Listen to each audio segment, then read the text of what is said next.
Hello, I'm Professor Smita Wag. Today I am going to deliver lecture on paging. First of all, we'll see what is non-contiguous memory allocation. It is a memory allocation technique. It allows to store parts of single process in a non-contiguous way. Thus, different parts of the same process can be stored at different places in the memory. Non-contiguous memory allocation technique is divided into two types. First is paging and second is segmentation. So we will see what is meant by paging. Paging is a memory management technique in which the memory is divided into fixed size of pages. Paging is used for faster access to data. It is a logical concept. Frames are physical concept. It is present in the RAM. We cannot see the pages but we can see the frames. Then example of it. Consider the process is divided into 4 pages as a P0, P1, P2 and P3. Depending upon the availability, these pages may be stored in the memory frames in a non-contiguous fashion. You can see with the help of this figure. Then next point is translating logical address into physical address. CPU always generates a logical address. A physical address is needed to access the main memory.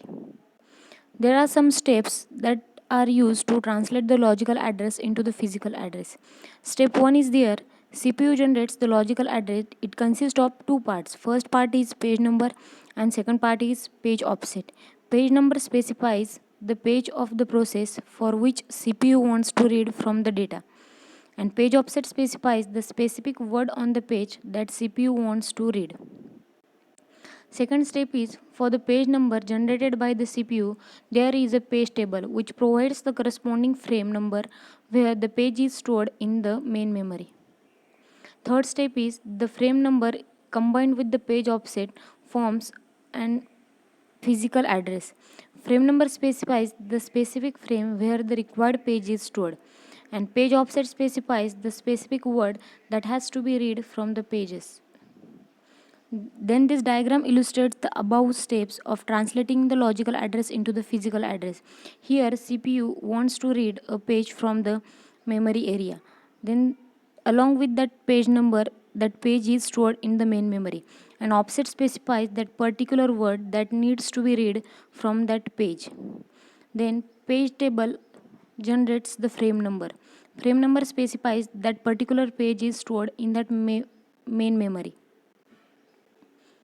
Then the advantages and the disadvantages. Advantages are it allows to store the parts of single process in a non-contiguous fashion. It solves the problem of external fragmentation. Then disadvantages are it suffers from the internal fragmentation. There is an overhead of maintaining the page table for each process. The time taken to fetch the instruction increase since now two memory access are required. Thank you.